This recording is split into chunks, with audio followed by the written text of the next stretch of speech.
Hi everyone, David Aragona here with Mike Beer taking a look at the feature race at Saratoga on Saturday. Race 10 is the Grade 1 Coaching Club American Oaks for the 3-year-old fillies, going one lap of the Saratoga Oval, 9 furlongs. And Mike, only 6 runners signed on, but I think there's some quality in this race. And obviously, we missed the presence of Good Cheer, who was the Kentucky Oaks winner. Disappointed her next start, but I think you still have to consider her to be the division leader at this point. She's not going to play here, but her stablemate, also going out for Godolphin and Brad Cox, the number 1 Immersive, is going to look to maybe get the baton passed from that stablemate for the second half of the season, because she was a really good 2-year-old looking to assert herself now during her 3-year-old season. Yeah, she's the key to the race. There's no doubt about that. As you point out, a really, really good 2-year-old, and she had a little trouble earlier this year, but she's back now. This is her second start off the layoff, so we'll see, how much of a forward move she has in her, David, because it's pretty clear based on her first appearance as a 3-year-old, she better move forward if she wants to win a Grade 1 in this spot.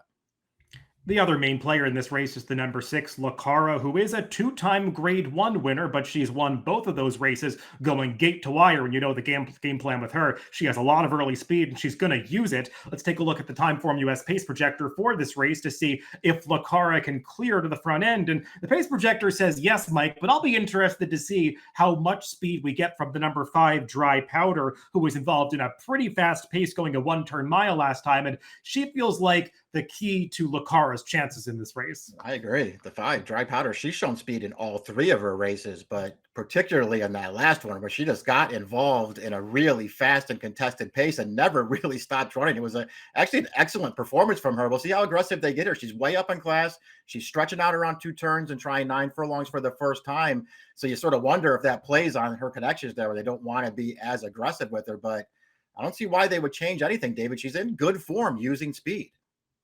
And the number 1, Immersive, she's a horse that does have good tactical speed, hopefully gets a more decisive ride this time than she did last time. She probably got the chance to slot into a more comfortable spot with those 2 confirmed speeds drawn to her outside. And Mike, let's start the conversation there with Immersive, because obviously she was the champion 2-year-old last year based on this performance that we're taking a look at when she won the Breeders' Cup Juvenile Fillies and did so in decisive fashion. Now, you can question the competition that she was beating last year. Obviously, Scottish Lassie is back in this race, who was also in the Breeders' Cup Juvenile Fillies. I think Cara was in here too, up the track. She's not on the screen for this replay, but Immersive was just better than these horses last year, even if she wasn't running historically fast speed figures. Now, she had a setback, went to the sidelines for a long time, came back off the layoff in the Monomoy Girl, Mike, and I personally didn't love the trip that she got in that race, because she broke alertly, was contesting the early pace, and as they broke for the turn, it seemed like Manny Franco had it in his head that he had to rate her behind the other horse that was sending to his outside, and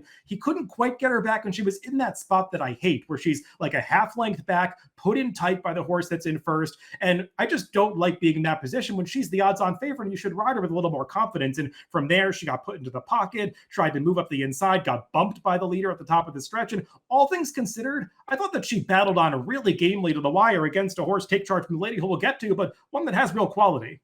No, I agree. She got beat by a good horse last time. Yeah, I'm not going to argue too hard with any of your points about her trip. I'm with you in that you should just be more decisive. She's 2 to 5 in that race, and I get she had been away for a while there, and so maybe they were concerned about her fitness level.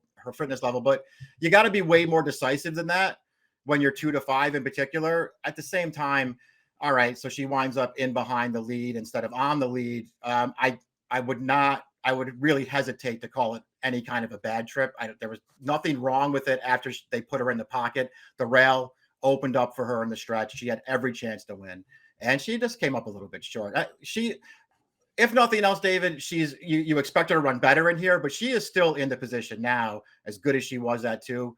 She's got to start running fast races, man. She still hasn't run a fast one. She does. If Cara runs as fast as she did last time, she's got to improve to beat her. I'm not sure how much she has to improve to beat some of the other horses in here, but I agree. She should take a step forward with a better trip in this spot. The number 2, Sweet Seraphine, she was a winner of the Wilton Stakes last time at Belmont at the Big A. That was the 1-turn mile race we were referencing earlier with regard to Dry Powder. Dry Powder is the one that's highlighted second here, who's contesting for the lead between 2 other horses. Sweet Seraphine is just sort of staying on at one pace on the outside. You can see easy. She's hanging on her left lead. Doesn't look like she's going to get there, but these leaders did a lot of heavy lifting early, and they're going to get tired in the late stages. And Sweet Seraphine able to wear them down. But Mike, as you were kind of alluding to earlier, I felt like Dry Powder ran the better race between the two of these, and maybe Sweet Seraphine is the one of the two that's more suited to stretching out in distance, but she's going to have to run faster. Yeah, exactly. Listen, that's just it's just an opportunistic win last time, and you don't want to take anything away from her. She was there when she had to be there, and she just got up under the wire. But it was opportunistic, and you're right. If you just take that race at face value, I think most people would watch it and say, "Well, when they run against each other next time, I'll take Dry Powder because she just ran the better race." But maybe there's a reason, at least some reason, to take Sweet Seraphine again this time, David, because they're probably going to go fast early again. That's going to work against Dry Powder. It's not going to work against Sweet Seraphine. She's going to sit back and try to make one run.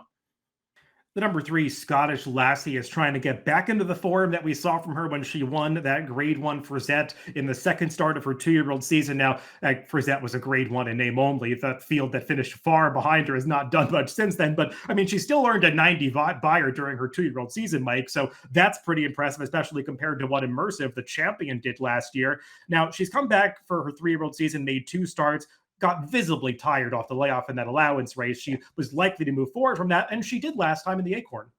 Yeah, I liked the race that she ran in the Acorn last time, and she had no excuse in that race. I mean, it was a track that, speed was pretty kind, and she didn't make the lead. Cara did, and just never really gave that field a chance. I thought Scottish Lassie actually moved forward in that race, though. She had to sit in the pocket for a long way. They took her to the outside on the turn. She tried really hard through the stretch, and she just sort of couldn't quite get second. But I thought all in all, it was a real move in the right direction, especially when you consider her first start and after a 6-month layoff there in May. We've already talked about Dry Powder a bunch in this race, David. I mean, she had to deal with that horse all the way around the track. Just Dry Powder would never get off of Scottish Lassie in there and give her any kind of a breather, and Scottish Lassie paid the price. My one knock against Scottish Lassie is that watching that Acorn unfold last time, she looked like she was traveling so well into the race. And once they tipped her out and asked her in the stretch, she kind of flattened out a little bit, and she was unable to pick up the horse that I think finished second in his distance challenge, Look Forward. So I hold that against her a little bit, Mike, but maybe she's still getting fit, and third off the layoff will be a better effort for her.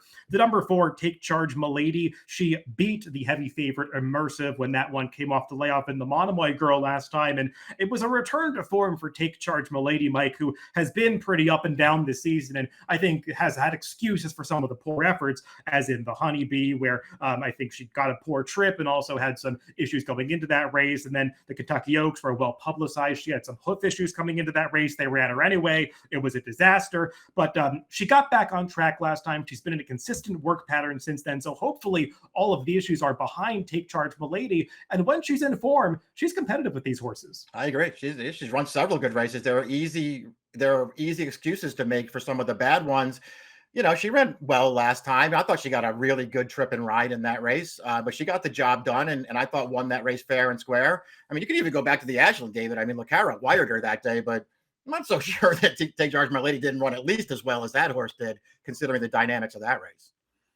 The number 5, Dry Powder. She was the narrowly beaten runner-up in the Wilton Stakes that we already took a look at, the race won by Sweet Seraphine. But as we've been alluding to, she probably ran the best race that day, given the fact that there were 3 horses that were dueling on the front end. She was in that unenviable position of dueling between 2 other horses, put both of them away, and just got nailed at the wire. So she put forth the best effort of her career that day, Mike, but I'm still not totally convinced that she's going to be at her best going a mile and 1/8 on the dirt. Yeah, there's still just so much working against her that I think it's hard to really have a lot of confidence in her beating this field, going this far around 2 turns. I'm not knocking her form. She's run, in my opinion, run really well in all 3 of her races. I just don't know if this is the right spot for her. And then drawn on the outside is the number 6, Cara, the winner of the Grade 1 Acorn. We'll take a look at the replay of that most recent start where she got right to the front end, set a pace that was legitimate, but certainly within her comfort zone, and was able to pull away from this field late over a sloppy track that I think it was tough to make up ground, Mike. It's something we talked about when we were handicapping. I think it was the Shoevy, the DRF Friday race of the day, for some horses coming out of the Phipps on this same card, going the same distance. After that rainstorm on the Friday of Belmont Stakes Racing Festival, it just seemed like horses were not making up ground over this sloppy track. It worked in the favor of Cara, but we know that when they allow her to get loose up front, she can be tough to run down. Yeah, that's the thing. I mean, you really, even if you want to sort of poke holes in her, I think it's only fair to poke holes in her at a short price. You have to be really, really concerned that she's going to get to the front on you and wire again. I mean, I keep looking at her, David, and I think I'm not sure that 9 furlongs is really what she wants to do. But I'll tell you what, she won the Acorn, she won the Ashland, she's got another stakes win around 2 turns. And what all three of those victories have in common is she just dominated on the lead in all of those races, and she might dominate on the lead again in here.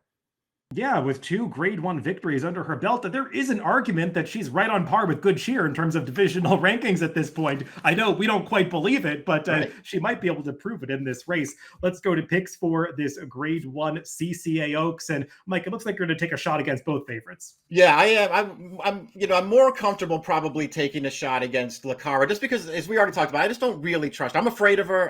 But I don't really trust her. I do want to take one more shot against Immersive though, and make her move forward to beat me. I like Scottish Lassie. I like both of her starts so far this year. I think it does suggest she's moved forward from 2 to 3, and I'm hoping this is the right spot. And I'm going to go to Immersive here. I don't think she's going to offer great value in this race. I made her the morning line favorite. She's the champion from last year. Those horses tend to take money.